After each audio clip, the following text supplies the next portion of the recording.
આમ કરીને મેં ટોટલ કહ્યું એમ એ લગભગ 50 કરોડ ઉપરના રસ્તાઓ નડિયાદ શહેરમાં બનવા જઈ રહ્યા છે.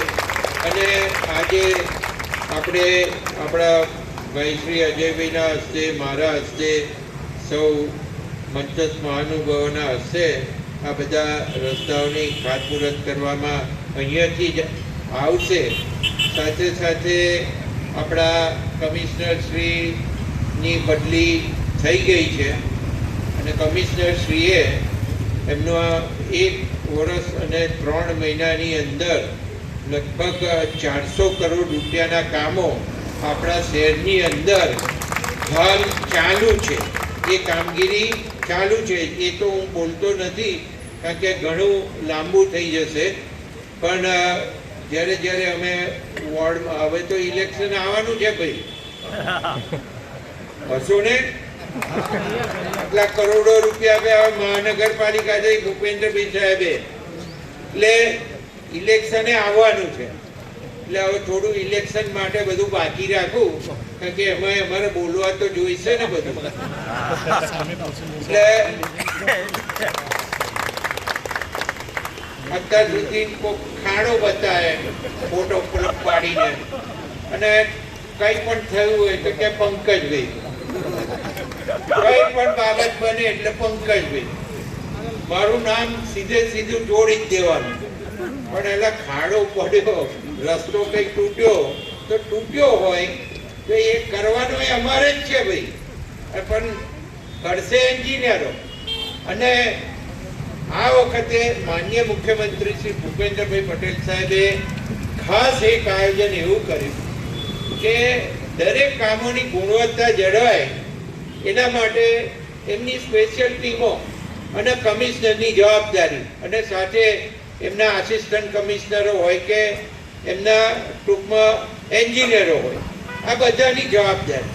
આમે જે કામ સારું થાય ખોટું થાય એ જોવાની ફરજ કોની કોની કોની અને લોકો ફોટામાં શું બતાવે? પંકજભાઈ કે અજયભાઈની કે પરીનભાઈ કે કિન્નરીભાઈની. કામગીરી એ લોકોની છે. હા, અમારે તો ના થયો હોય તો એના પનિશમેન્ટમાં શું કરવાનું? ધારો કે કોન્ટ્રાક્ટરની સમય મર્યાદામાં છે કે નહીં હોય તો એની માં કરાવવાનો, ના હોય તો લગભગ છે જ બધાના, એટલે કોઈ પ્રશ્ન નહીં. અને સીએમ સાહેબે જે હવે નવું જે કર્યું એમાં તો ક્વોલિટીનું ટેસ્ટિંગ તરત ને તરત થાય છે. બીજી સારી વાત એ કહું કે આપણી પાસે ગુજરાતની અંદર સારામાં સારું ડીડીઆઈટી કોલેજનું નેટવર્ક છે, અને ડીડીઆઈટી કોલેજમાં આની ટેસ્ટિંગ પ્રક્રિયાનો એક વિડીયો પણ મેં મૂકેલો. તો આ જે છે તમને ખબર છે કે આ કોલેજ એટલે પ્રિન્સિપાલ અને વાઇસ ચાન્સેલર કેટલા સ્ટ્રિક્ટ છે. તો આ કોઈનું ચલાવતા નથી. એટલે ટેસ્ટિંગમાં જે રિપોર્ટ જેનો કોન્ટ્રાક્ટરનો આવ્યો એ કોન્ટ્રાક્ટરનો જે રિપોર્ટ હોય નેગેટિવ હોય તો નેગેટિવ આપી દે, અને એ પછી એન્જિનિયરો એમની અમલવારી કરવાની હોય છે. તો ખાસ કરીને હજુ બહુ લાંબી વાત કરતો નહીં. બધી પ્રોજેક્ટો તો ઘણા બધા નવા હજુ પાઇપલાઇનમાં પણ છે અને આવતા રહેવાના છે. એટલે આપણે વખતો વખત એની વાત કરીશું. પણ અત્યારે તો બાગુલજીને કહ્યું એમ કે તમે થોડો ફેરફાર કરી લેજો, કારણ કે વલ્લભનગર પછી લગભગ 50 મીટરથી પેલી બાજુથી બ્રિજ શરૂ થવાનો, 50 થી 100 મીટરની અંદર.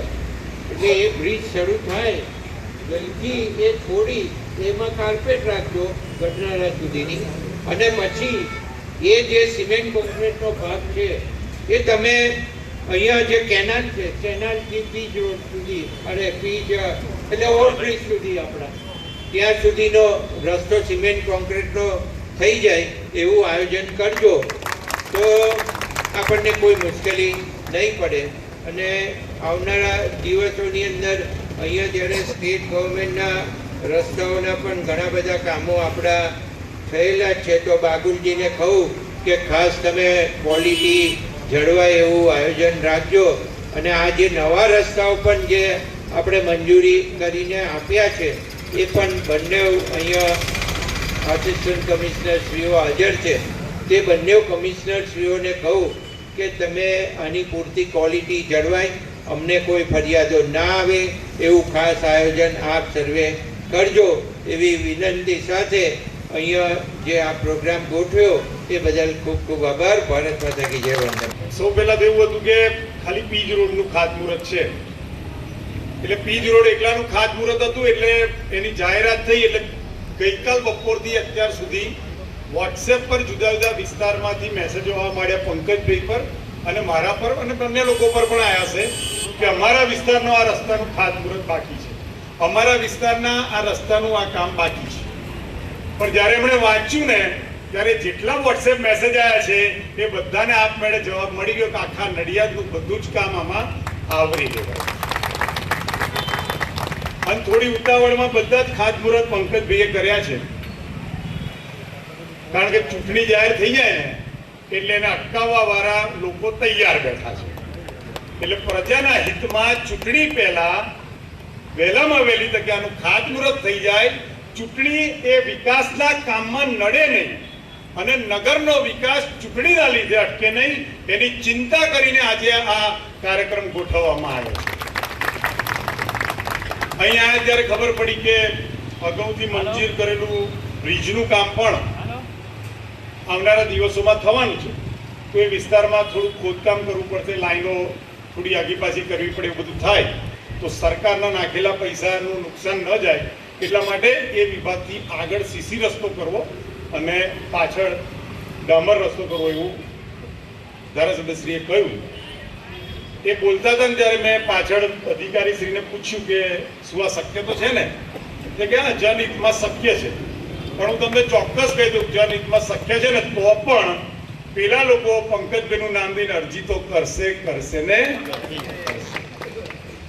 માટે આ લોકોને ઓળખવાનો સમય આવે છે. ત્યારે બે પ્રકારના સમય આવે છે કે કરેલા કામોનો અભિવાદન કરવાનો સમય અને સારું કામ કરવા માટે જે લોકો નડે છે ને એને જવાબ આપવાનો પણ હવે સમય આવ્યો છે.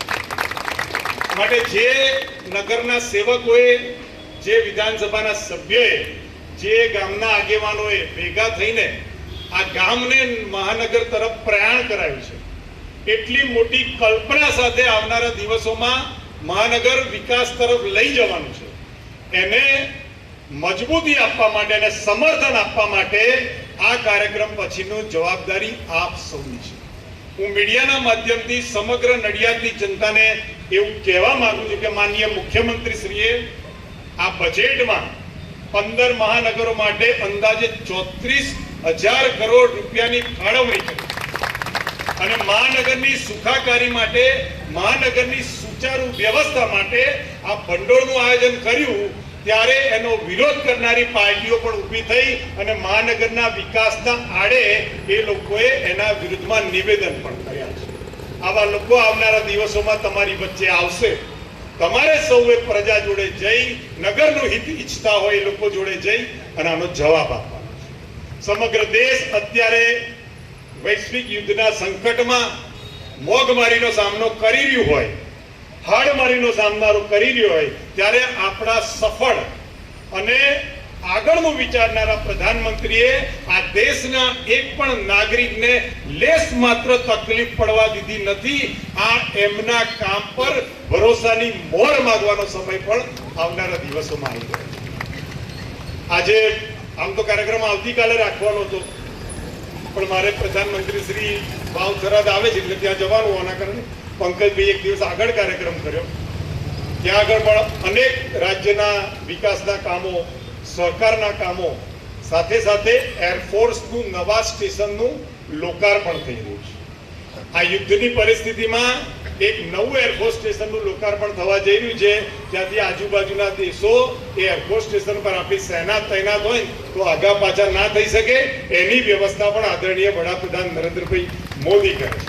કુલ મળીને સરકારના માધ્યમથી, સરકારના માધ્યમથી જન સુખાકારીની દરેક યોજનાઓ સહિત, માળખાકીય સુવિધાઓના દરેક પ્રયત્નો સહિત દેશની સુરક્ષાની સાથે સાથે આ દેશના પ્રત્યેક નાગરિકનું કોઈ પણ વ્યવસ્થામાં જીવન અઘરું ન બને એની દરેક કામગીરી શ્રીમાન નરેન્દ્રભાઈ મોદીજીના આગેવાનીમાં સમગ્ર દેશની સરકાર, એના જનપ્રતિનિધિઓ, સરકારી પ્રતિનિધિઓ કરી રહ્યા છે. ત્યારે આવા પ્રસંગે તમે જે પણ લોકો આવ્યા છો એ આવનારા દિવસોમાં આ નગરના હિતમાં વધુ સકારાત્મક તમારા અભિપ્રાયથી જોડાઓ.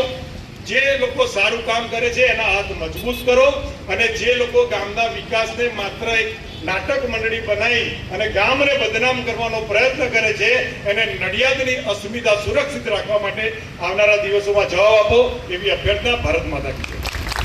My school is one such future-ready school where I understand each and every concept taught in the class and don't rote learn, where teachers don't just use books and blackboard to teach but use new ways of teaching and learning like audiovisual learning, activity-based learning and group activities which enhances my conceptual understanding. My school also teaches coding, which is an important 21st century skill. Not just that, I get an opportunity to showcase my skill on a national platform. And with all this, I acquire important skills that make me future ready and confident. Would you also like to know where is my future ready school? Visit now and see for yourself.